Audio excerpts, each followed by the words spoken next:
안녕하세요. 어이없는 신우와 시부모님 때문에 몹쓸 꼴을 보게 된 30대 여성입니다. 오늘 이렇게 제가 제 이야기를 하게 된 건 단도직입적으로 시부모님이 싸고 도는 신우가 있다면 결혼하는 걸 꼭 한번 다시 생각해 보시라는 말씀을 드리고 싶어서예요. 저도 그런 이야기를 해주는 누군가가 있었다면 오늘날 이런 상황에 놓이지는 않았을 테니 말이에요. 생각할수록 답답하고 속상하고 그렇습니다. 남편과는 지인의 소개로 만났는데 만났을 당시만 해도 제가 남편에게 여동생이 있는지, 그리고 그 집안에서 여동생이 얼마나 대단한 존재인지 솔직히 그런 걸 어떻게 알았겠어요. 그저 직장생활 10년 하는 동안 크고 작은 사고 없었고 성격도 무난하여 주변에 미워하는 사람이 없다는 그런 설명만 듣고 나간 자리였는걸요. 그리고 지인의 말대로 남편은 튀는 것 없이 평범한 사람이었는데 저는 그 점이 마음에 들었어요.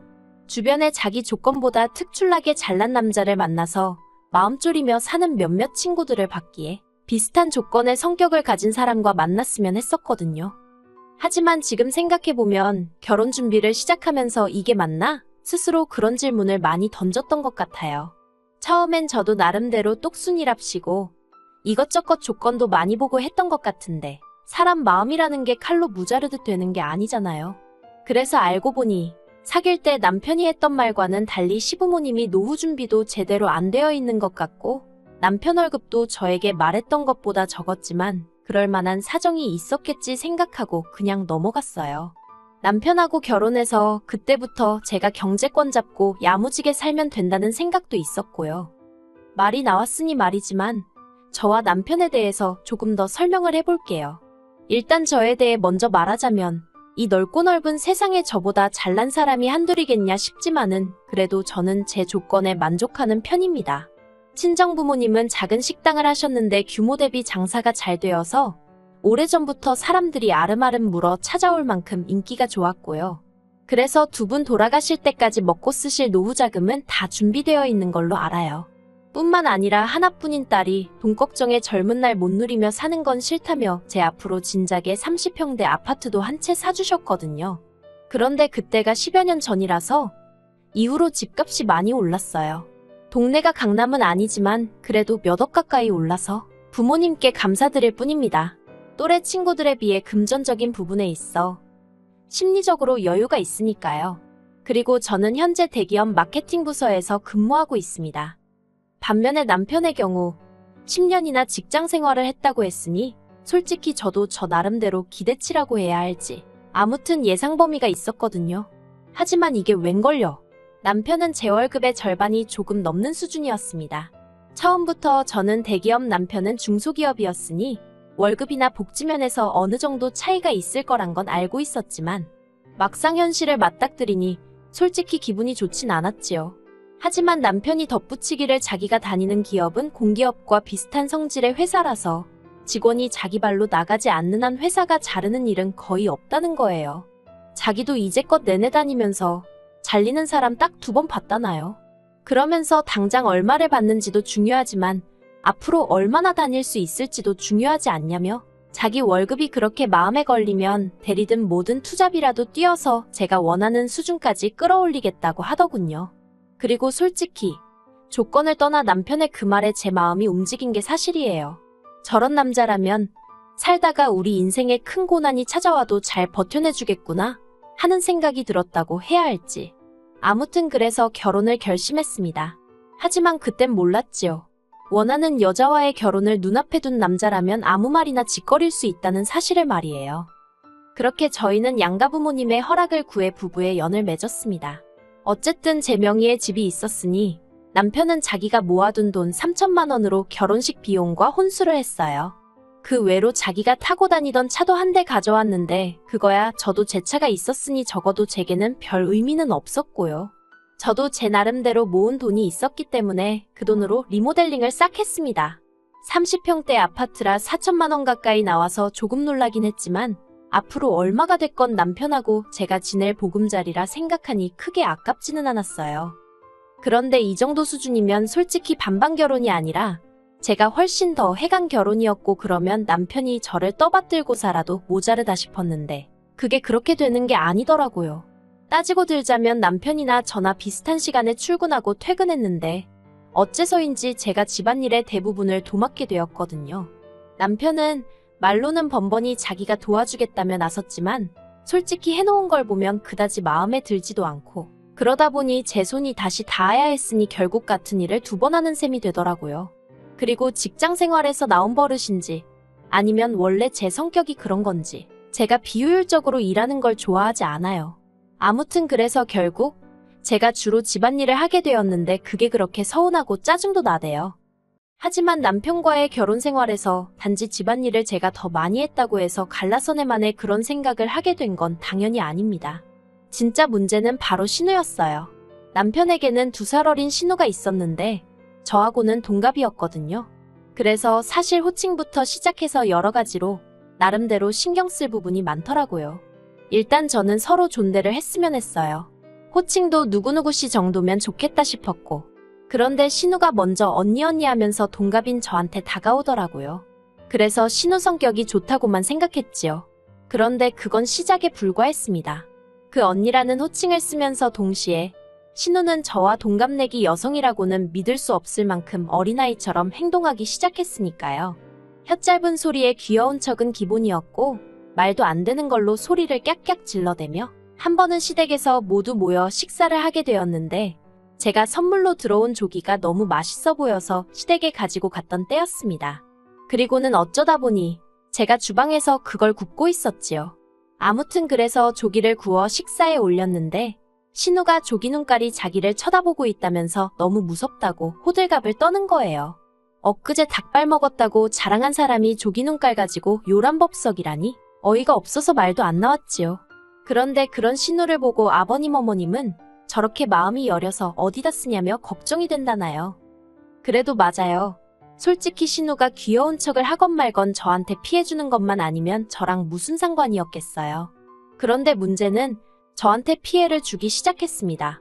신우는 2년제 대학을 졸업한 이후 쇼핑몰을 한다고 했다가 직장을 다니겠다고 했다가 그나마 착실한 게 자랑인 저희 남편과 달리 어째서인지 어디 한 곳에서 자리를 잡지 못하고 미친 엑스 널뛰기 하듯 진로를 바꿔댔습니다.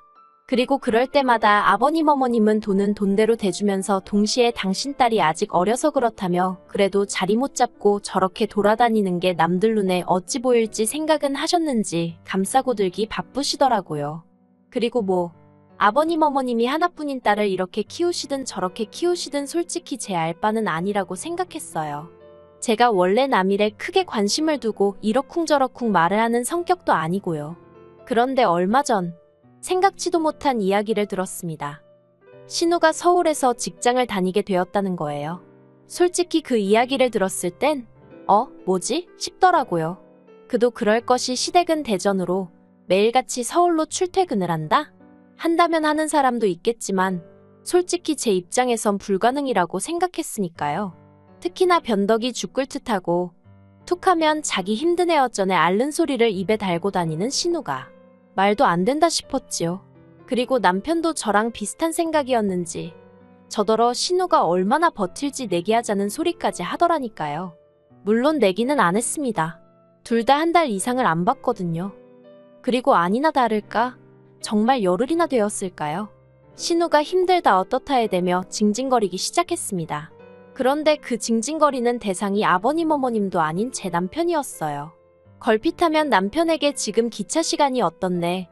오늘은 매진이라 입석으로 서서 갔네. 자기는 퇴근하고 친구들하고 맥주 한잔 할 여유도 없네. 솔직히 어떻게 그걸 예상을 못한 건지 그런 하소연을 옆에서 듣고 있으면 한심하기 짝이 없었네요. 하지만 저한테 하소연을 한 것도 아니니 속으로 혀만 차고 한심하다 생각했을 뿐이에요. 그리고 신우가 서울로 직장을 다닌 지 정확히 3주하고 이틀이 되었던 주말이었습니다. 아버님 어머님이 저희에게 기니할 이야기가 있다 하시면서 시댁에 한번 내려오라고 하시더라고요. 그리고 보통 그런 식으로 말씀을 하시면 좋은 이야기는 아니라서 저도 제 나름대로 주제가 뭔지는 몰랐지만 마음의 준비는 하고 갔어요. 주변 언니들이 시부모님이라고 무서워하지 말고 싫은 건 싫다 좋은 건 좋다 항상 확실히 말을 하라고 안 그러면 너만 바보 된다고 다들 자기들 경험담인지 해준 조언이 많았거든요. 그리고 아니나 다를까 제 예상은 빗나가지 않았습니다. 저와 남편을 앉혀두고 아버님 어머님께서는 신우 이야기를 꺼내셨어요. 시작은 저번에 저희 집에 와서 보니까 그 큰 집에 저랑 남편 둘이 살려니 얼마나 적적하냐면서. 근데 솔직히 30평대 아파트가 크면 얼마나 크다고 적적하고 그럴 정도는 아니거든요. 그리고 조만간 강아지든 고양이든 뭐라도 하나 키워볼까 그런 생각도 안 한 게 아니고 혹시 아이가 생길 수도 있으니까요. 하지만 그런 이야기를 구구절절 할 것도 아니고 그래서 그냥 살며시 웃으며 괜찮아요 했습니다. 그런데 아버님이 아니래요. 집은 사람이 좀 북적거려야 사람 사는 맛이 난다나요. 그리고는 꺼내신 본론은 그래서 말인데 신우 좀 데리고 있으랍니다. 저도 사람인데 솔직히 집 어쩌고 말씀하실 때부터 설마 신우 이야기를 하시려는 건 아니겠지 그런 생각을 안 한 건 아니었거든요. 그런데도 깜짝 놀랐습니다. 제가 신우를 데리고 있으라는 게 무슨 말씀이시냐 물으니 말 그대로라고 지금 신우가 서울에서 직장 생활하지 않냐면서 보고 있으면 너무 딱하대요. 작고 몸도 여리여리한 지지배가 매일같이 버스 타고 기차 타고 그러는 걸 듣고 있으면 부모로서 해줄 수 있는 게 없어서 가슴이 찢어지신다나요. 그러면서 그래도 다행히 오빠가 능력이 좋아 서울에 집도 있으니 얼마나 좋냐입니다. 황당해서 남편이 저 같은 여자를 만난 게 능력이라면 능력이겠지만 서울에 집이 있는 그건 오롯이 제 집이고 저희 부모님의 능력인데 그런 식으로 뭉뚱그려 버리시니 어이가 없었지요. 남편이 말없이 제 눈치만 살피길래 안 되겠다 싶어서 아버님께 합가는 안 된다고 말씀드렸습니다. 신우와의 합가는 생각해 본 적도 없고 생각해 본들 제 마음이 바뀔 리 없다고요. 그러자 아버님이 그럼 네 신우는 어떡하냐? 물어보시길래 그걸 왜 저한테 물으시냐고 대꾸했어요. 아버님이 저더러 절 다시 봤답니다.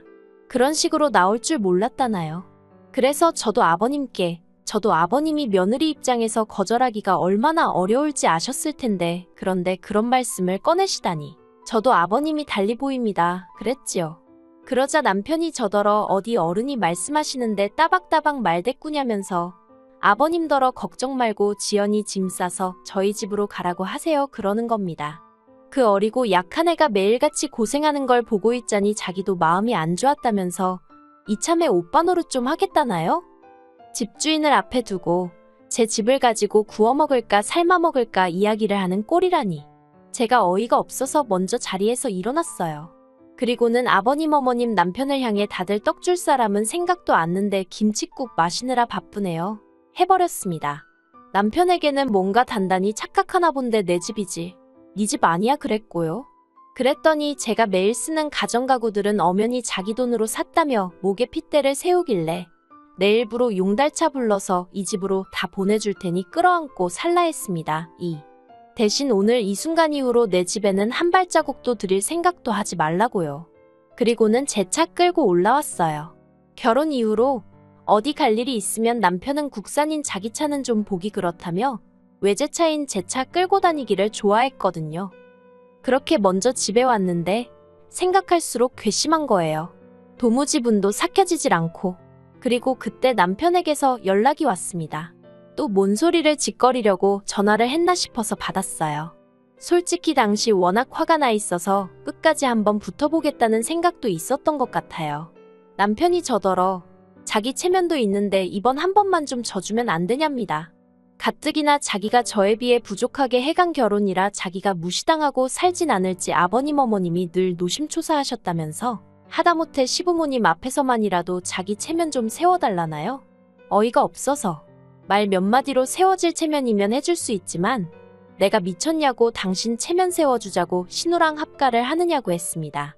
그러자 남편이 저더러 자길 사랑하는 거 아니었냐는 거예요. 도무지 대화가 통하지 않는다 싶어서 남편에게 그만하자 했습니다. 왜 내 집 가지고 당신이 체면을 챙기려 드는지도 모르겠고 그렇게 며느리 눈치가 보이면서 그 와중에 신우 데리고 살라는 시부모님은 도대체 뭐냐고. 솔직히 당신도 그렇고 시부모님도 그렇고 내가 마음 약한 걸 알고는 살살 구슬려서 입맛대로 부리려는 심상 같은데 꿈깨라 했지요.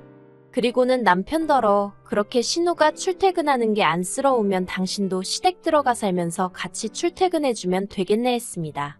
내일부로 당신 짐이랑 그 잘난 당신 돈으로 산 가정가구 전부 다 시댁으로 보탤 테니 더는 연락하지 말라고 한마디 더 쏘아붙이고 그렇게 끝내자 했습니다. 솔직히 저는 결혼하자마자 혼인신고부터 하고 싶었는데 남편이 자기가 10년째 붓고 있던 청약통장이 있다면서 저랑 혼인신고하면 그게 무용지물이 된다고 몇 번이고 혼인신고하자는 저를 어르고 달래서 미루고 있었거든요. 그런데 그 순간만큼은 정말 다행이다 싶대요. 어차피 사람들 머릿속에는 제가 이혼녀로 남겠지만 그래도 이 거지 같은 인간하고 얽힌 흔적을 하나라도 줄일 수 있으니 다행이다 싶었지요. 아무튼 이튿날 남편과 약속한 대로 용달차 불러서 죄다 실어보냈습니다. 그나마도 제 취향에 맞게 산 건 몇 개 없고 남편 예산에 맞추느라 샀던 거라 짐 싸면서 다시 한번 보는데 내가 딱 이 정도 수준하고 살았구나 싶어서 허탈했다고 해야 할까요? 웃음이 다 나더라니까요. 그리고 남편은 물론이고 아버님 어머님 다 제가 진짜로 그렇게 짐을 보낼 줄은 몰랐던 모양입니다. 전화가 와서는 저희 집으로 다시 돌려보낼 거라며 악을 쓰길래 그때는 중고시장에 팔아버리던지 폐가전 가구 모으는 업체 불러다 처리해버릴 거라고 했어요. 그랬더니 그러기는 또 아까운지 되돌려보내지는 않대요. 하지만 남편 하소연을 들어보니 시댁에 드릴 곳이 없어서 베란다에 꺼내놓고 아파트 복도에도 꺼내놓고 제가 시댁 구조를 알다 보니 그림이 너무 생생히 그려져서 웃겨 죽겠더라니까요. 그리고 남편은 이제서야 자기가 생각이 짧았다면서 앞으로는 저에게 고맙고 감사하는 마음으로 지내겠다며 한 번만 용서를 해달라대요. 신우 일은 자기가 경솔했다면서. 그런데 솔직히 저는 신우가 가장 문제라고 봐요. 듣자 하니 신우가 아버님하고 남편을 번갈아가며 어지간히 졸랐던 것 같거든요. 자기도 서울에 있고 싶다. 왜 나는 서울에 집이 없냐 하는 말 같지도 않은 소리를 하면서요. 그러니까 두 남자가 머리를 맞대고 나름대로 생각해낸 게 저희 집에서 같이 사는 거였던 거지요. 아무튼 뭐 다 지나간 일인데 곱씹으면 저만 기분 안 좋지 뭐. 이제 달라질 게 없어요. 남편을 비롯해 시부모님이고 신우고 다시는 상종하지 않을 거니까요. 그리고 신우는 회사를 관뒀더군요. 합가가 완전히 무산돼버리니까 하루도 더는 못 다니겠다며 관뒀대요. 하지만 신우가 회사를 관둔 것보다 더 충격적인 건 남편의 소식입니다. 10년 동안 남편이 착실히 다녀온 직장이 부도위기라고 뉴스에 나왔거든요. 솔직히 남편의 거취가 어떻게 될지는 아직 통화를 해본 것도 아니고 통화를 해보게 될지 솔직히 그것도 잘은 모르겠지만 아무튼 상황이 좋지 않게 생겼대요. 남편이 속한 부서는 AI가 쏟아져 나오는 지금의 트렌드와도 맞지 않아서 평소에도 꽤나 불안해하는 눈치였거든요. 아무튼 남편은 저를 놓친 걸 후회하게 될 거예요. 물론 저는 아무런 후회도 없지만요.